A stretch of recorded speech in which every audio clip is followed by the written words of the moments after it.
Pour le compte du ministère de la Communication, de la Culture, des Arts et du Tourisme, après avoir entendu le rapport présenté, le Conseil a autorisé l'inauguration du mausolée Thomas Sankara et ses 12 compagnons, prévu pour le 17 mai 2025. Lancé en 2024 comme première infrastructure d'envergure du site du mémorial Thomas Sankara,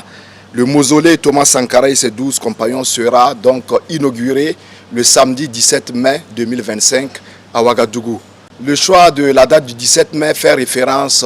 à une date historique, celle du 17 mai 1983, la date du déclenchement de la révolution démocratique et populaire suite à l'arrestation de Thomas Sankara, alors Premier ministre du Conseil du Salut du Peuple. L'érection du mausolée vise d'une part à célébrer la mémoire du capitaine Thomas Sankara et celle de ses 12 compagnons, et d'autre part à contribuer à la sauvegarde, à la préservation et à la promotion de l'héritage politique du père de la Révolution d'août 1983. La cérémonie est placée sous le très haut patronage de son Excellence le capitaine Ibrahim Traoré, président du Faso, chef de l'État. Le programme de cette journée prévoit le baptême de 12 rues au nom des 12 compagnons de Thomas Sankara, un discours officiel du chef de l'État qui sera donc suivi du dévoilement de la maquette définitive du projet global du mémorial Thomas Sankara.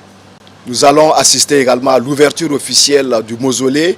qui sera suivie d'une visite guidée des officiels. Une conférence publique sera également organisée sur les idéaux de feu le capitaine Thomas Sankara. Le clou de cette journée sera l'organisation d'une conférence de presse sur les nouvelles conditions de visite du mausolée qui sera, in fine, l'un des sites majeurs en termes donc de lieux de mémoire et de sites touristiques.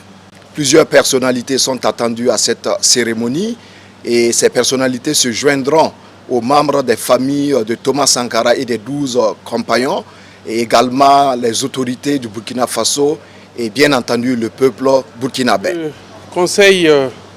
a examiné un rapport qui porte octroi de statut de pupille de la nation aux enfants mineurs des membres des forces de défense et de sécurité et à des enfants mineurs d'agents publics qui sont tombés au champ d'honneur ou qui sont blessés du fait d'exercices opérationnels dans le cadre de la sécurisation du territoire national. Et en rappel, le statut de pupille de la nation est défini par la loi du 10 juin 2022, ensemble ces décrets d'application du 19 septembre 2023. En fait, le bénéfice de l'octroi du statut de pupille de la nation aux enfants mineurs dont les parents, du fait qu'ils soient tombés au champ d'honneur ou blessés,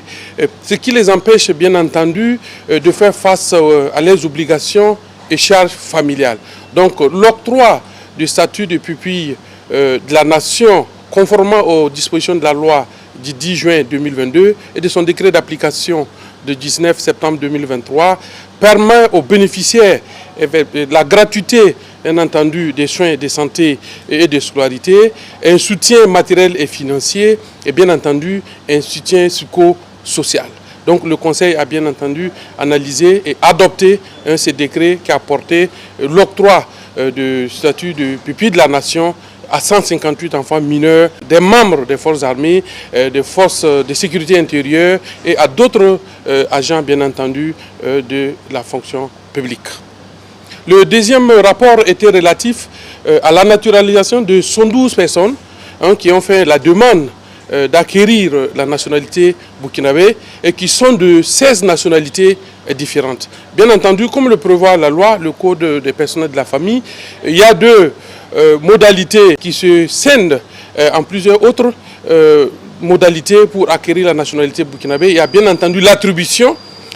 comme nationalité d'origine lorsque vous êtes né, par exemple, d'un père ou d'une mère burkinabé et que la nationalité burkinabé vous est octroyée en tant que nationalité d'origine. Mais il y a la possibilité aussi d'acquérir la nationalité burkinabé, dont entre autres par décision de l'autorité publique, bien entendu que nous avions résumé sur le thème de la naturalisation, donc l'acquisition de la nationalité burkinabé par décision de l'autorité publique. Bien entendu, les conditions sont décrites au niveau de l'article 158 à 163 du Code des personnels de la famille, qui sont des conditions d'une durée de résidence au Burkina Faso, d'être d'une bonne moralité et bien entendu de ne pas faire l'objet de condamnation pénale, ce qui assure l'autorité publique, bien entendu, de ce que la personne qui demande la nationalité burkinabé est d'une bonne moralité et pourra contribuer au développement du Burkina Faso. Donc ce qu'il faut dire, c'est que notre pays reste toujours attrayant, parce que c'est, entre autres, la troisième fois à moins de 6 mois que nous venons avec des décrets de naturalisation de plusieurs personnes de nationalités différentes, ce qui prouve qu'aujourd'hui le Burkina Faso est une destination, est une nationalité qui est convoitée.